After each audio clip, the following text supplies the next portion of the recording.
Beautiful Friday morning at Michelin Raceway Road, Atlanta. Hello everybody.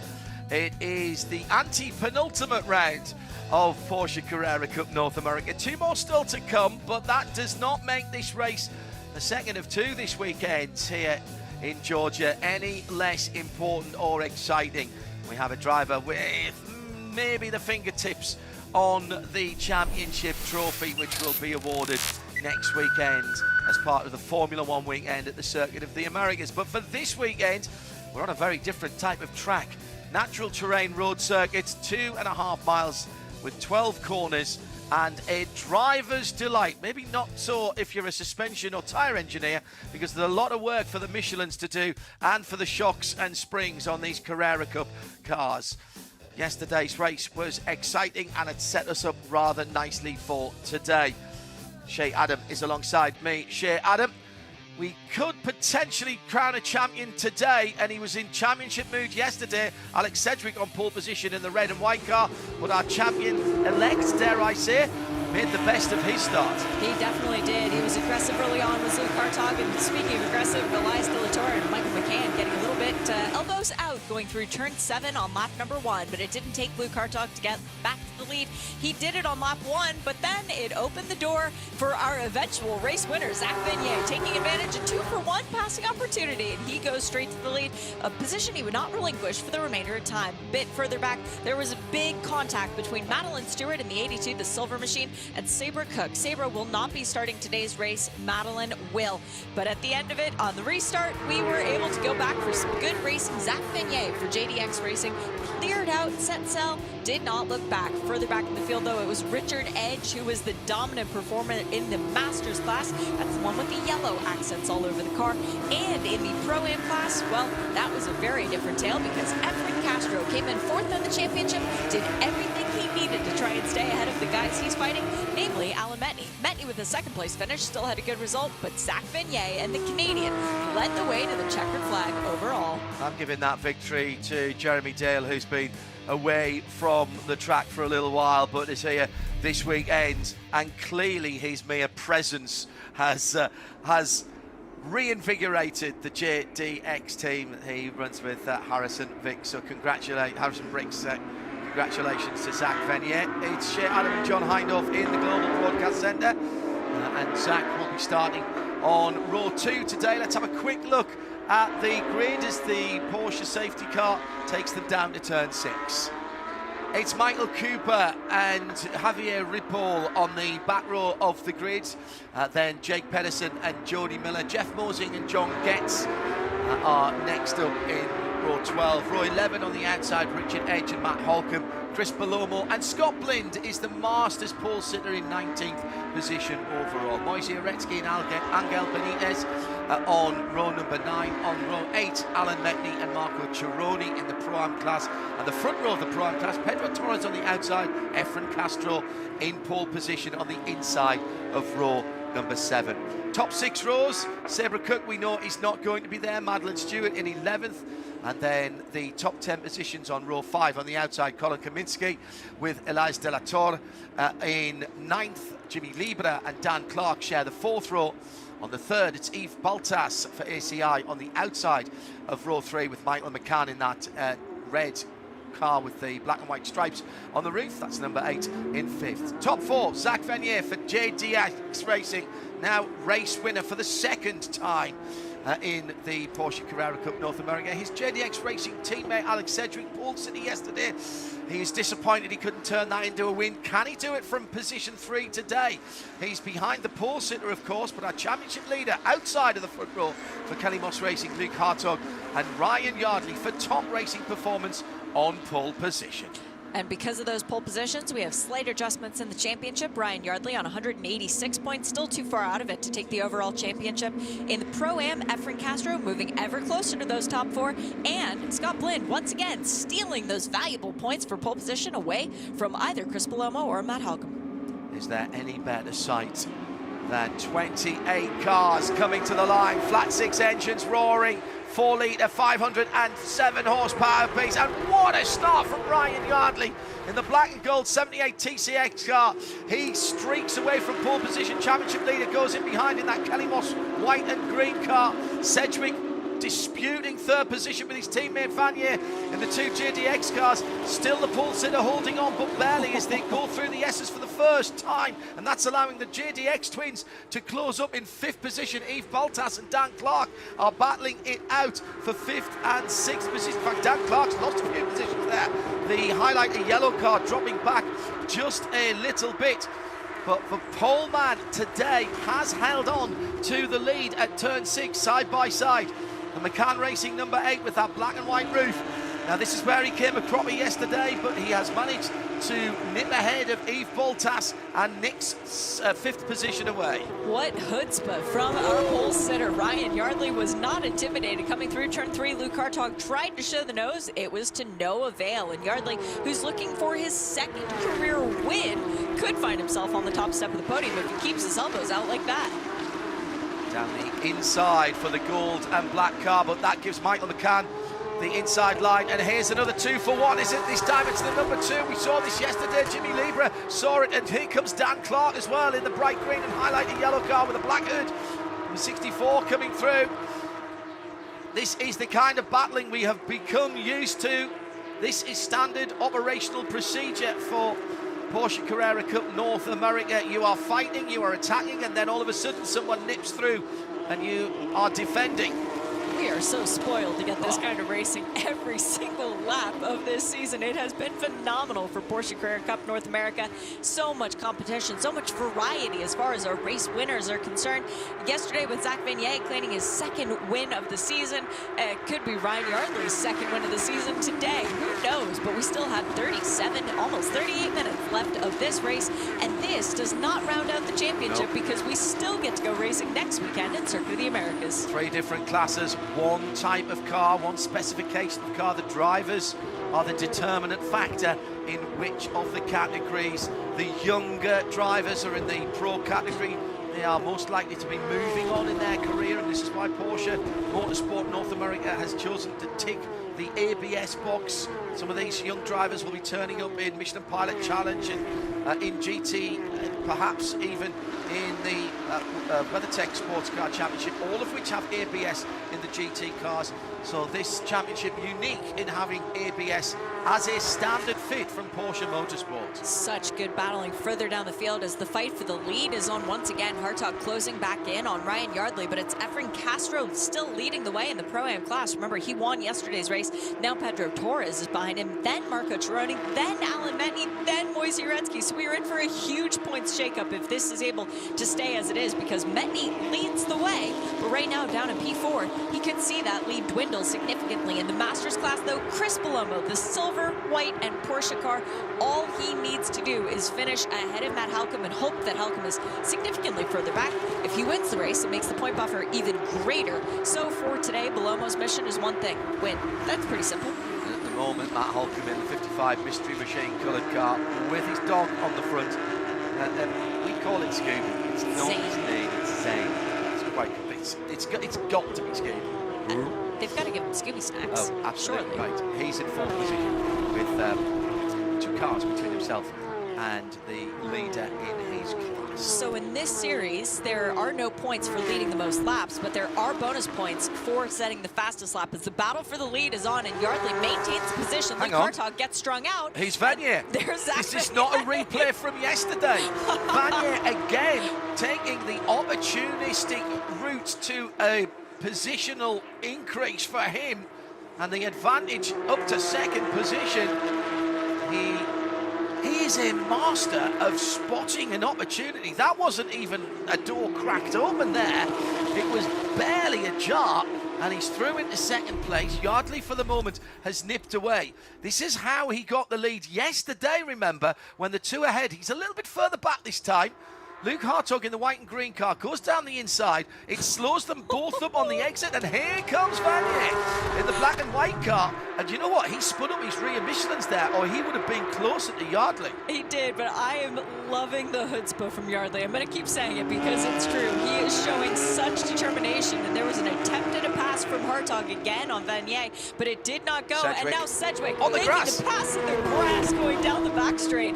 Well, these guys are ready to give it their all. Alex Sedgwick from right in the middle of the UK, been racing over here for a couple of seasons, reigniting his racing career side by side with the championship leader.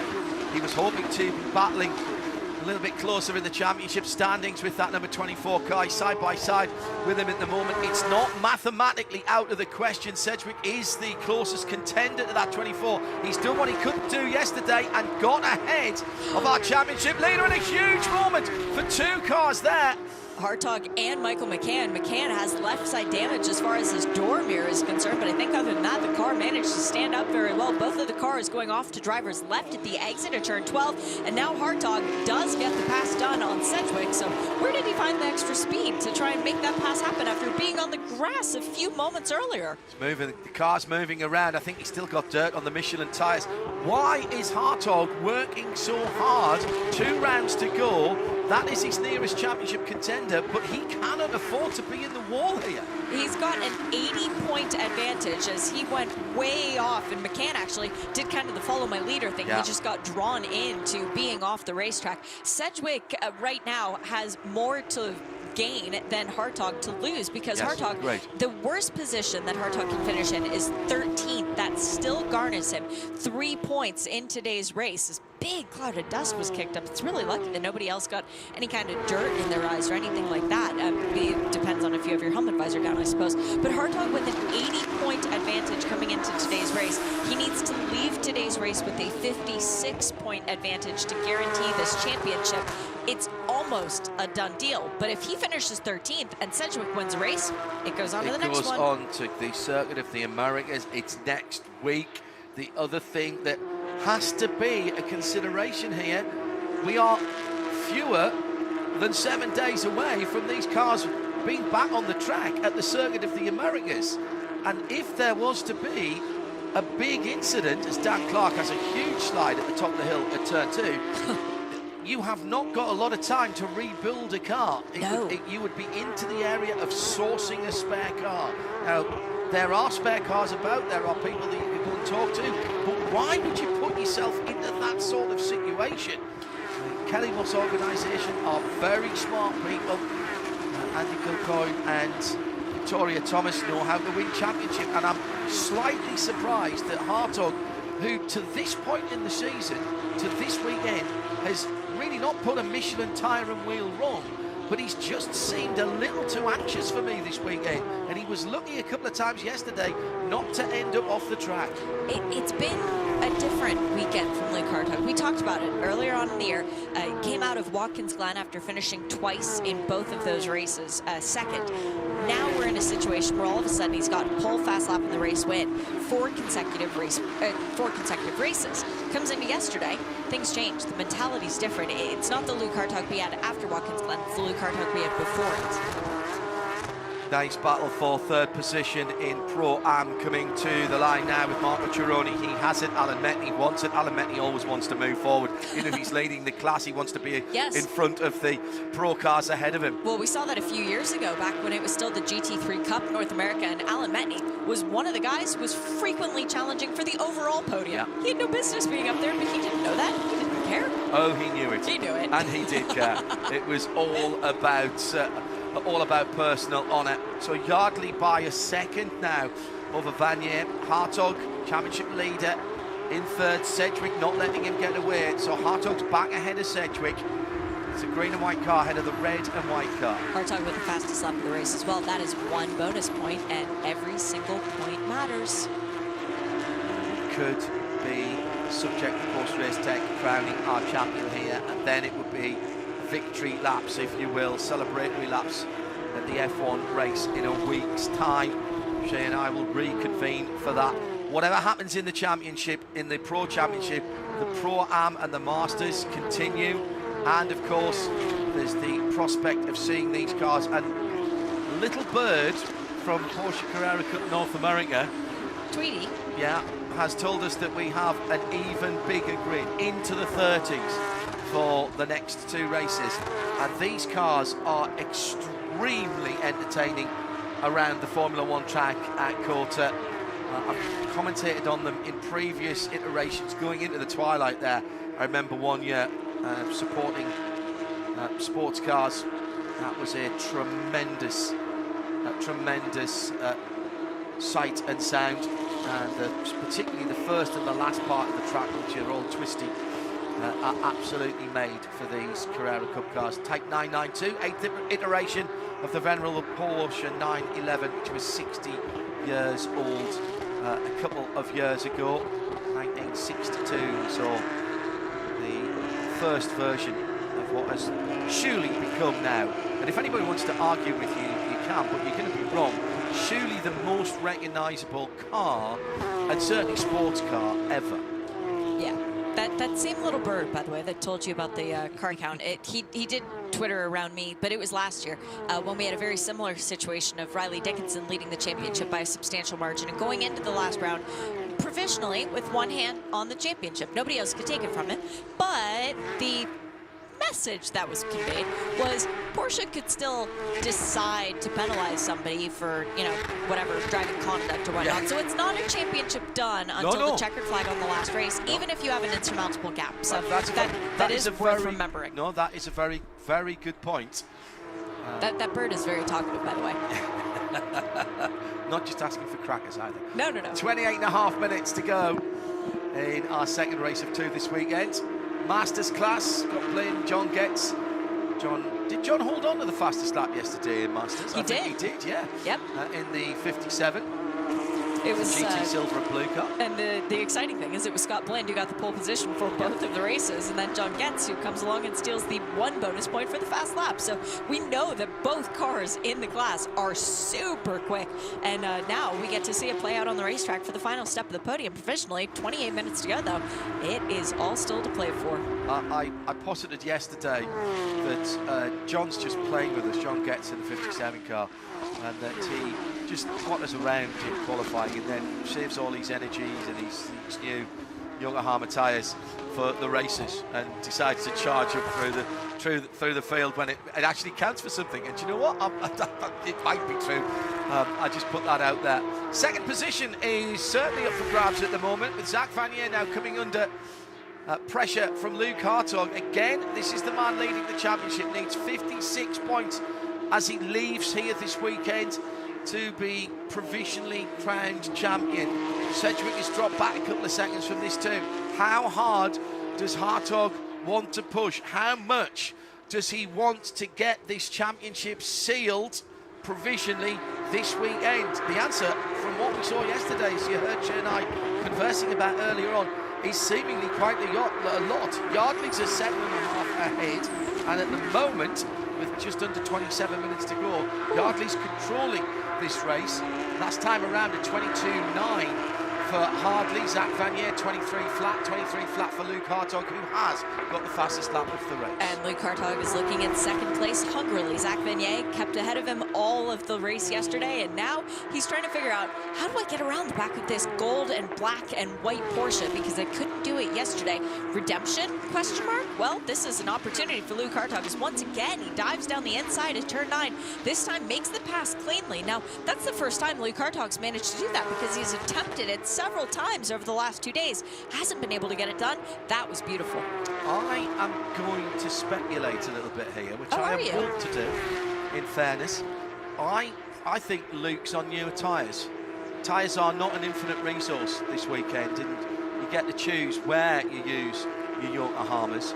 And I would say there that Zach Vanier is just being careful with his tyres, which would suggest to me that they are a little bit older. There might be a used set that he is using in this second race. Would make sense if Zach Vanier had done new tyres for yesterday's race, given the pace that we saw out of him early on. It could also be a situation where maybe Zach Vanier isn't pushing very hard yet, because he realizes 25 minutes to go, chances of a safety car. Well, and also the difference in weight from the start of the race to the end of the race. You are burning off pretty much 50 minutes. I know it's only a 40-minute race, but you're burning off 45, 50 minutes of fuel.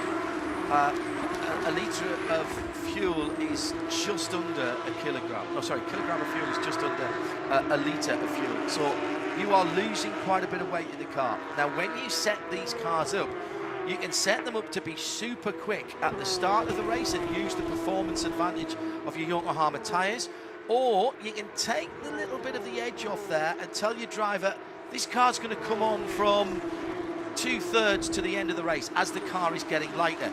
So that might well be a choice that Zach Vanier has made with his team, just in case there's a late race intervention of the safety car. And JDX Racing is a team that knows very well how the courses of these contests typically go. Now, a few moments ago, we saw Pedro Torres' hood flapping just a little bit. It looked almost as if someone had their hand in a sock puppet and was mimicking opening and closing the mouth. That isn't unusual. We've seen that before, so don't worry. Pedro Torres' car is indeed okay. But I just want to take a moment, John, to highlight the experience of the guys battling for that second position, because Luke Hartog has run in Super Cup. He's run in Carrera Cup Deutschland for 2 seasons. Zach Vanier was the Porsche Sprint Challenge North America 992 Pro-Am champion last year. He won 12 out of the 14 races. But prior to that, he was a TCR champion in Canada in 2020. He's long been associated with FAF Motorsport and their program. He has a lot less running at this level of competitiveness. So for him to come through and win his second race of the season yesterday, and for him to be battling as he is today, that is super impressive. It's no surprise to me that Jeremy Dale and Harrison Bricks, who have a enviable talent for spotting new talent coming through, that ability that they have to spot people, and sometimes, you know, coming from maybe a front wheel drive touring car mentality, a little bit of contact there. That was Alan Metney on Marco Cironi. Come on, Alan, play nicely, please.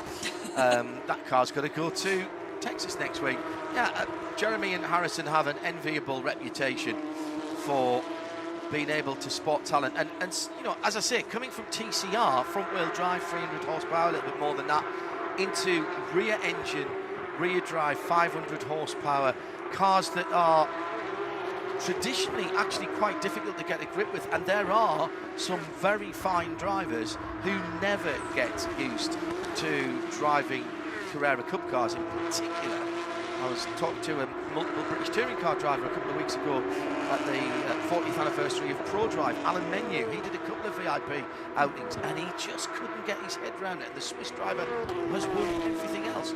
So that might not seem the obvious thing to do, to put Zach Vanier in a Carrera Cup car, but Harrison and Jeremy, as I say, don't often do things the traditional way, but what they do is find, nurture and develop talent, and Zach Vanier is certainly getting the advantage, shall we say, of Harrison and Jeremy's experience in motorsport. Lovely to see Jeremy back at the track, by the way, looking well. I'm getting a little nervous at this battle in the front, John, simply because Luke Hartog was just flashing his headlights, and normally yesterday, didn't he? Yeah, but he's trying to intimidate Ryan Yardley now, and Yardley is different than Vignette. And clearly Hartog's got a good car. Of course he has. It's Kelly Moss. He does. And, you know, Victoria and Andy put very good cars out. Their championship wins and team championships in this series pay testament to that. But he has closed that 2-second gap between himself when he passed Zach Vanier and Ryan Yardley, seemingly, well, actually within a couple of laps. And he's just pulled another 4/10 of a second out of the leader that time around. This is a car that is functioning very well. This is a driver that is at one with his Porsche, and he's chasing down the leader. Again, he does not have to win this race, but quite clearly, in the words, to paraphrase our much missed friend Tom Nachu, doesn't need to win this race, but my goodness, he wants to win this race. As does Ryan Yardley. And that's what's making me nervous, because Yardley's had, what, 6 or 7 podiums this year already, after last year only getting 1 podium. He's won 1 race this year. He was the happiest guy in the world to win at Watkins Glen. Now Luke Hartog is thinking, I need another race win, as Pedro Torres is trying to go around the outside of Alan Metney, or was Alan Metney down the inside? Correct. Metney coming through and taking second position in Pro-Am. And bringing Cironi with him. There goes Marco Cironi as well in the green and black car. So that is now Castro, Metni, Chironi, Torres, your top 4 in Pro-Am. Castro and Metni are still separated by Michael McCann. There's a car that's out of class, but still on the racetrack in between them. So that's going to be a little bit of difficulty for Metni to try and get around. Metni making a very clean pass that time through, getting it done at turn 10. No contact at turn 9 between the 2 cars. Nice move. And then Chironi goes, thank you, and sneaks. Maybe that's the Canadian move. Chironi doing it, Vanier did it. 10B. It's a very Canadian thing to see an opportunity and go for it. We're going to call that the maple leaf thing now, knowing. Whoa, I like Coming it. out of turn, getting the pass made. Battle Smooth for the like lead maple overall. Smooth as maple, sweet as maple syrup. There we go. Absolutely. Underneath the Fox Factory Bridge and down towards the final corner. Riding the pumps very nicely indeed. The chassis engineers on both of these cars have done their job well. They come to turn 1, lift, little drag on the brake, down a gear. Ride the outside of the corner and then from the middle of the road into turns 2 and 3. Take the curb on the right hand side. It's had a little bit of extra curbing put on there so that your Yokohama tyres on the right of your car don't drop behind the curb. Just to dig a little trench out of there down through the years. Well, that has now been had some hard standing put on it, much as the extended curbs at turn 5 as well. Down towards turn 6, pick your braking point. Used to be little white stripes on the road there that aren't there anymore. Yeah, but the seams are still there. The seams are still there, In doing the track walk, the seams were still there, and there wasn't as much grip in the braking as there normally is. It was a little bit slippier, but at the apex, oh, my tennis shoes got stuck. Really? Yeah, it was very grippy. It's more banked than we can show you with the television pictures, isn't it? But then it's almost an anti-camber on the exit of turn 7, which is why so many people get flung off the track. Turn 7, I think, for a corner that looks so simple on first glance, there's so much going on at turn 7. You spat out of turn 6 in that almost like speedball, come up over the top of a tiny little rise as you pop out of that camber, and you know you've got the long straight down to 10A, so you're concentrating really hard to get your braking and your turning, and it is so easy to take a couple of 3 miles an hour too much there, and then you run over the blue and yellow curves and you're on the dirt. Leaders coming through the S's. What a place that is to spectate. Many a happy hour. I've stood just at the end of there on the spectator banking. Great spot for photographers as well. You can shoot over the top of the catch fencing there. Here's that part of the circuit into the speedball. You can see the camber as the cars just slightly disappear. Then up over the top of the rise, turning nice and quickly here. Don't use too much of that exit curve because it just peters away at the end and you can drop out over the edge and then get a bit of wheel spin. Now, at the moment, these cars are very closely matched as they go down that long back straight with the 2 kinks, 8 and 9. They are listed as corners on the track map, but they aren't for the purposes of racing because you neither lift nor brake. So drivers don't count places where you lift or brake. Don't lift or brake as corners. That's just a straight. I've just found out why Luke Hartog is pushing so hard right now. His mom and his girlfriend are here at the track this weekend. Extra inspiration for Luke Hartog. So that's why, even though he is happy championship-wise to stay in second, he wants that first place trophy. He's putting on a bit of a show here through turn 1. Oh, big Yokohama rubber 11s laid down there by the championship leader. Is he putting too much pressure on himself? Certainly putting plenty on Ryan Yardley, and at the moment Yardley is accepting that pressure and he's super smooth through the second half of the S's.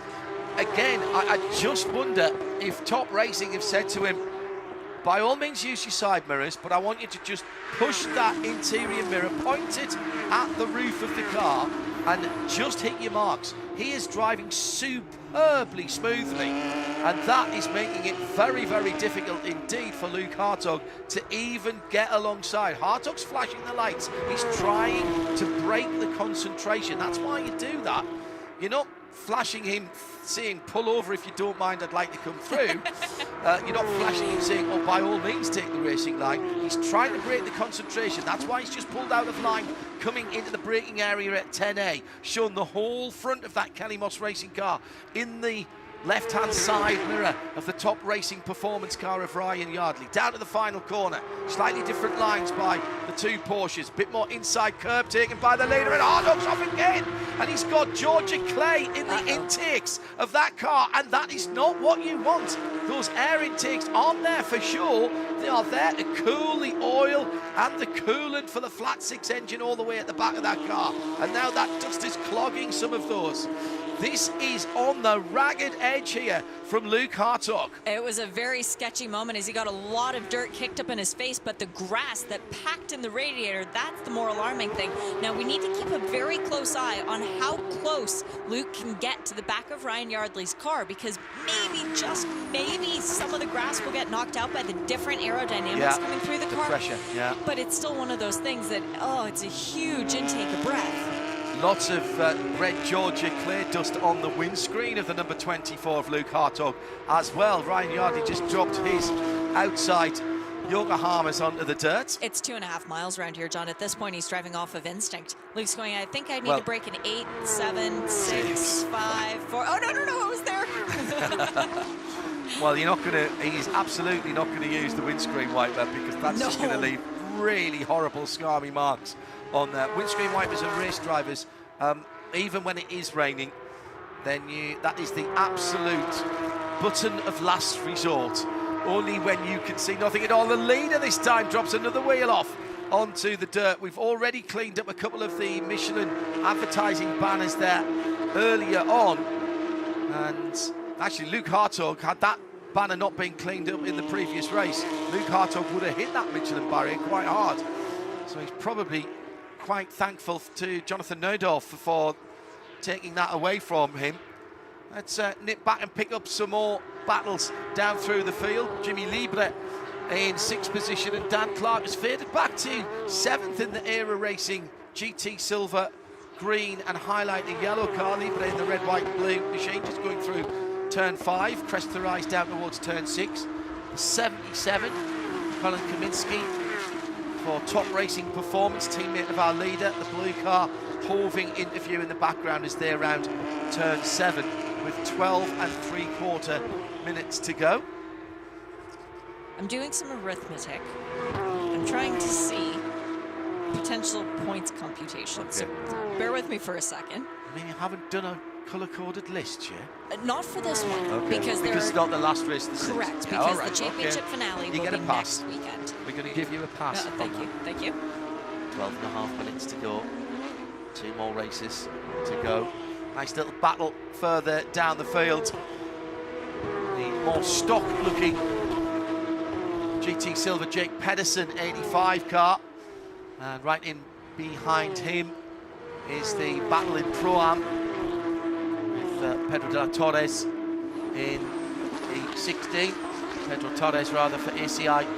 Moise Retsky's in there for Baby Bull, and Angel Benitez for the moment top FMS Motorsport by RGB Racing. Okay. I get to say it once a race. I've now done the math.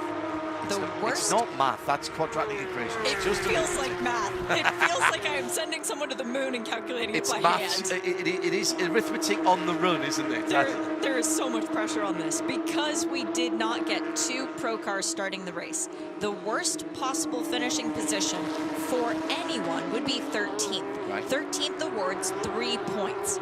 3 points means that minimum points for Luke Hartog would be 3 points. If Alex Sedgwick were to win the race and take the bonus point for the fast lap, which is 1 point, that would be 26, so that is a 23-point swing.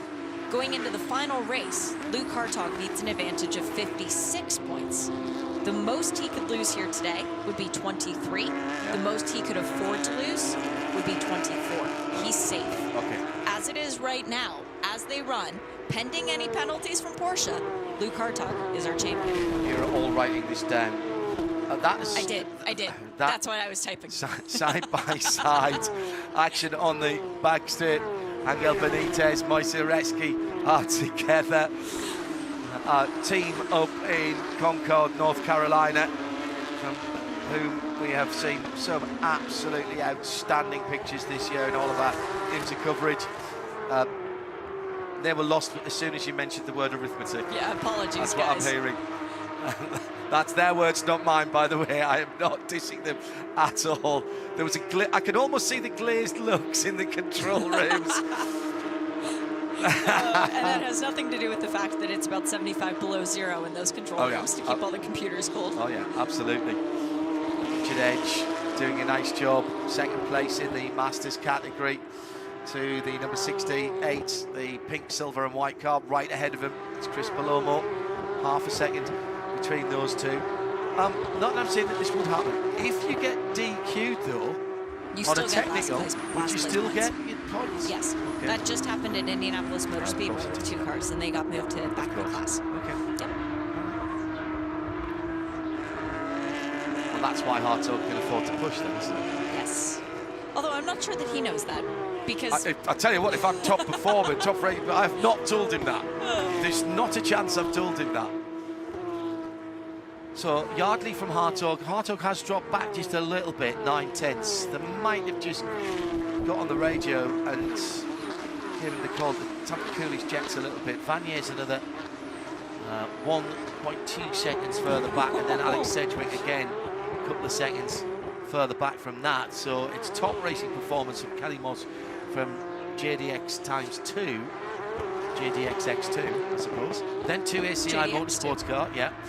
Era top, and then 2 more JDX cars in the top 10. So 4 JDX cars, 2 ACI and 2 top racing performance machines in the top 10, with 1 each from Era and Kelly Moss. I so appreciate our runners and riders in the Pro-Am and the Masters class, because they are keeping this championship battle alive and trying to make it last all the way through the final race at Circuit of the Americas. Alan Metney is currently P2, but Efren Castro, who is 4th place in the championship, Metney leads. He's currently leading. That's going to shrink the gap by yet another 5-point advantage going the way. It still will be of Metney, but Uretsky and Chironi are getting closer to Castro, or should I say Castro is getting closer to 2nd and 3rd. In the Masters class, Matt Halcomb is running P5, which means that he would garner 12 points. Chris Palomo, who still has a shot at taking the championship, is leading the way. That gap also could close by about 13 points. And that includes John Getz, once again, deciding that he needs to set the fastest lap of the race and taking those bonus points away. Go on, John. Pro-Am leads Castro from Metney. Hoving interview now. The black and white number 65 is the leader, sitting right in behind that GT Silver number 82 of Madeline Stewart. That car repaired by JDX from her spin yesterday. She's sitting in a comfortable 10th overall and in class. Madeline, one of the drivers from Porsche Carrera North American, number of drivers that came across to Europe for the inaugural 992 Endurance Cup that we were fortunate enough to be at, powered by Porsche Motorsport. Brilliant event, 12 hours of racing for Porsche Cup cars. Now, if that doesn't tell you how well engineered Porsche Cup cars are, nothing will. These cars that people think, yeah, 45 minutes worth of racing, 12 hours at Spa. Madeline's car literally sporting a black eye after yesterday's crash on the field. Left front wing assembly after the contact. She just spun it up a little bit coming out of the chicane at turn 10 and collected the super unfortunate Sabre Cook. That car not starting today, but Kenny Moss telling us, team from Kenny Moss telling us that they are hopeful that she will be, from ERA, that they are hopeful that she will be able to race next weekend. Again, turnaround time, very, very tight. And it's not as if, even in American terms, it's not as if the Circuit of the Americas is just round the corner from here. It's not, about a day.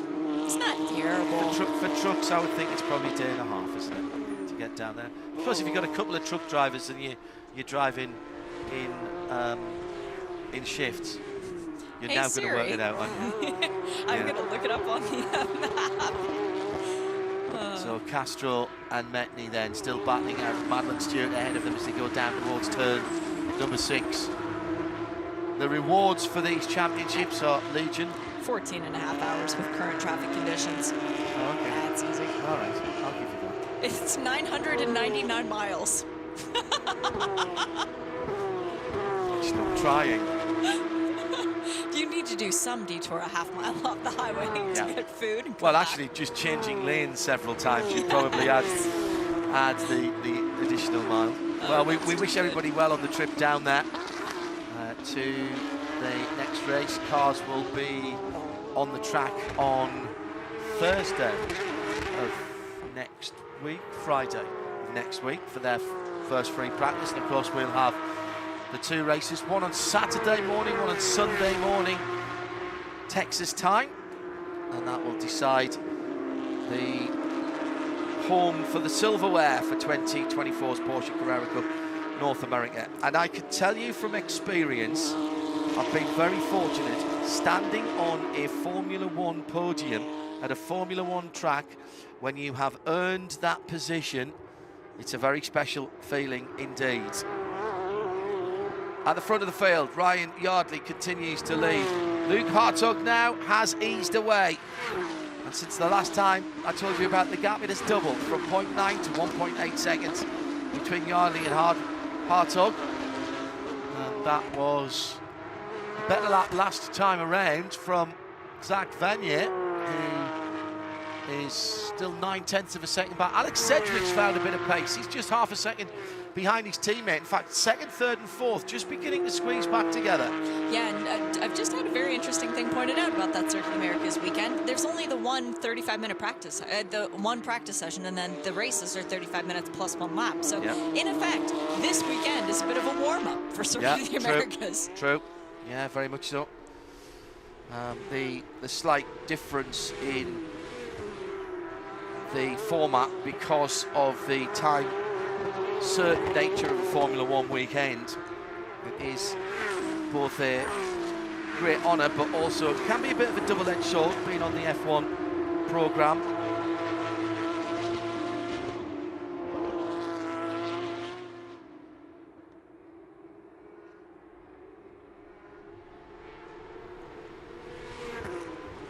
So just under 3 minutes to go, and 2 seconds the gap at the front of the field. 8/10 between Hartog and Vanier, 6/10 between Vanier and Sedgwick. Yves Baltas a little further back. At the moment, Luke Hartog would be provisionally the champion. 2 races to go, 1 weekend to go. Alan Metni and Efren Castro are determined to give us some battling towards the end of this race. As they've done for how many seasons now? I mean, and here comes Metni from a long way back. He wasn't even in the same area code there, and the block pass wasn't really on.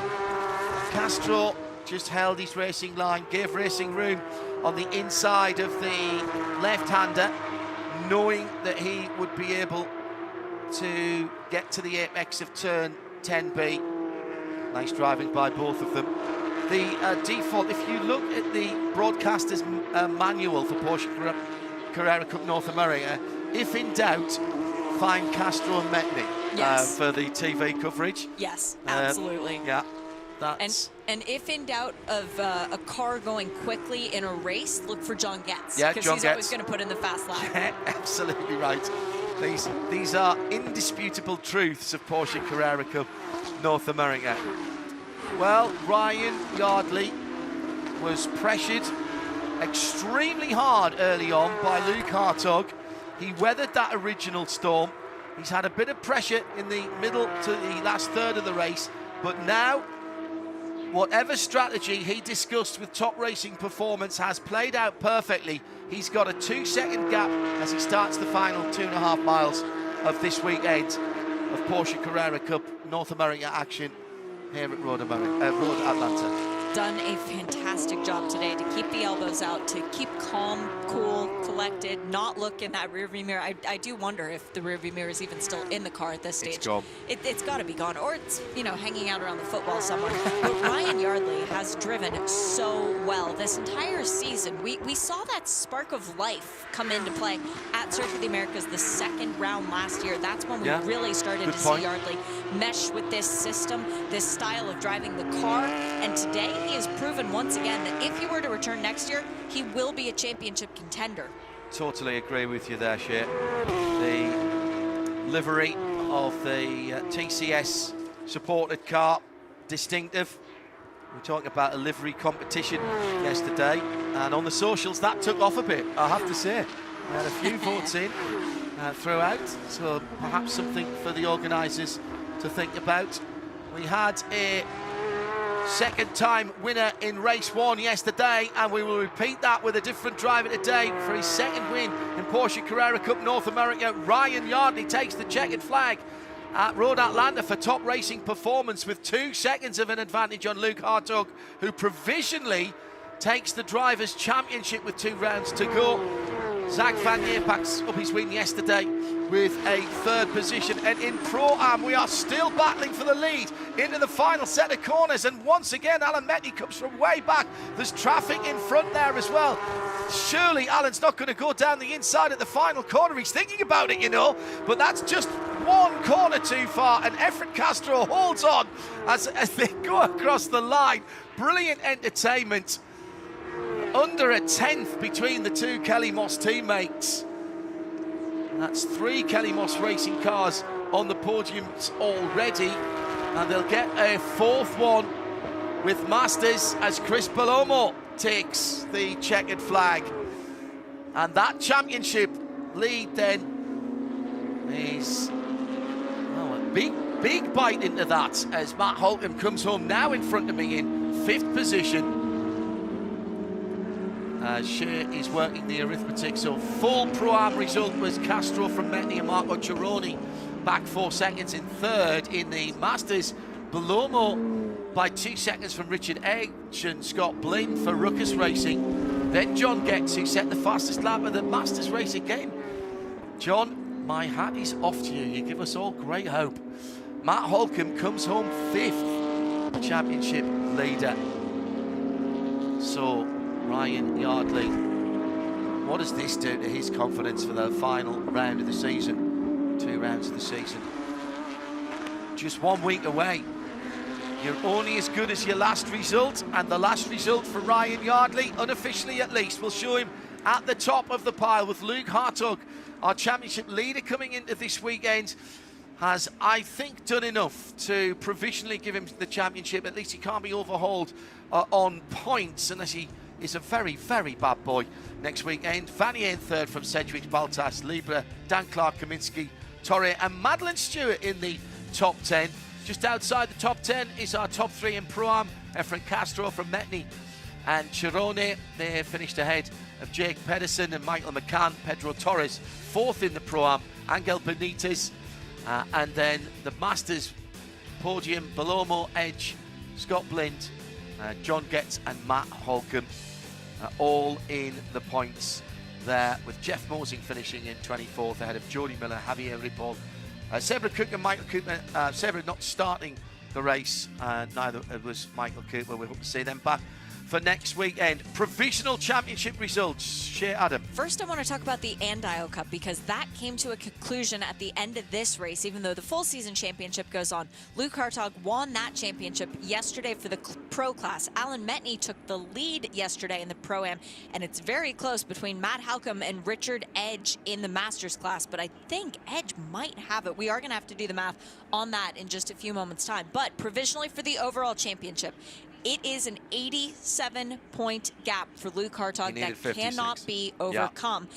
But we still don't give it to him yet, because Porsche can throw penalties. Well, like I said, if he's a particularly bad boy. Yep, it's fair. Yeah, it's still fair game.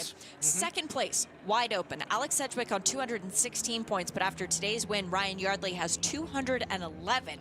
Closed the gap significantly. In 4th place, Zach Vanier, 197. He's still not out of it either. In the Pro-Am class, hold on to your horses for this one. Alan Metney leads the way, 231. In 2nd, From fourth is now Efren Castro, 221.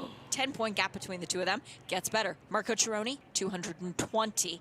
And then Moisey Uretsky, 212. So that one is still a 4-car battle for the Pro-Am Championship. In Masters, we came into this weekend. The gap was significant. It was 41 points. We leave, it's 34. Still Matt Halcomb leading the way on 278. But after today's win, Chris Palomo has clawed it back to 244 points. So that is definitely going to come down to race 2. Shea Adam with the arithmetic for us as we have 2 races remaining. And once again, the 2.5 miles here at Road Atlanta have given us excellent opportunity to showcase the style, the sound, and the great racing that we always get from Porsche Carrera Cup North America with Yokohama. Congratulations to Ryan Yardley, who took today's race, and Zach Venier, who won yesterday. We'll see you at the Circuit of the Americas with F1 in a week's time.